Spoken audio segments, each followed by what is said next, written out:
Voilà, donc dans cette étape, nous allons parler de tout ce que vous pouvez acheter, qui soit le côté médical.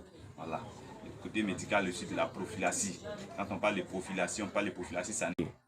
Voilà, dans cette étape, nous allons parler de prophylaxie. Quand on parle de prophylaxie, il y a deux types de prophylaxie que je vais vous présenter ici.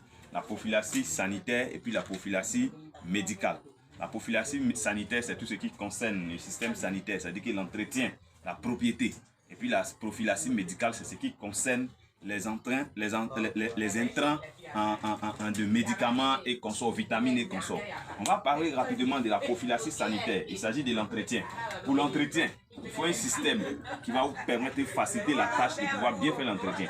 Ici, par exemple, j'ai mis une feuille de tôle en attendant pour pouvoir recueillir les déchets et l'urine. Vous pouvez fabriquer des caisses, ça peut être des tiroirs selon votre conception. Vous fabriquez et puis vous mettez sous la loge, la première loge. Il faut le faire parce que s'il n'y a pas de séparation, il n'y a pas quelque chose de perméable pour empêcher l'urine du bâtiment A à descendre. Du bâtiment B, c'est pas bon. Voilà, donc voici ce qui concerne la prophylaxie sanitaire. Il faut d'abord, dans un premier temps, trouver quelque chose qui va vous permettre de recueillir l'urine et puis les déchets, empêcher que ça verse sur les autres. Voilà. Et aussi, il faut penser à nettoyer ce tiroir, il faut penser à le déblayer, le bas et surtout tout l'environnement. Il faut le nettoyer au moins 2 fois une fois chaque 2 jours. C'est très important.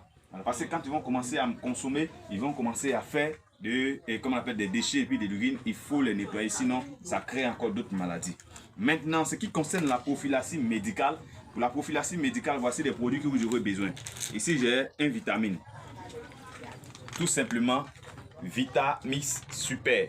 C'est un vitamine que j'ai pour mes lapins. On peut l'utiliser pour les poulets, on peut l'utiliser pour les bœufs. Ici, j'ai un anticoccidien en pollium. Voilà, en pollium 20% qui est utilisé pour l'anticoccidien. Et de l'autre côté ici, j'ai un antibiotique. Voilà, un antibiotique qui est antitétracéline. C'est celui-là que j'utilise pour l'antibiotique. Et de l'autre côté, là, c'est un additif, c'est un super boost que j'ai acheté. C'est une vitamine aussi, mais je ne me dérange pas. Parce que quand on a une équipe qui gagne déjà, on n'a pas besoin de se casser la tête. Donc, j'ai besoin de ces 3 produits-là. La vitamine, l'anticoccidien et puis l'antibiotique. C'est avec ces 3 produits-là que je traite mes sujets.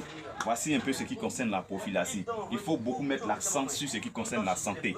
Les feuilles peuvent rentrer en ligne de compte pour pouvoir vous aider à faire la santé, comme les feuilles de papayer. Merci.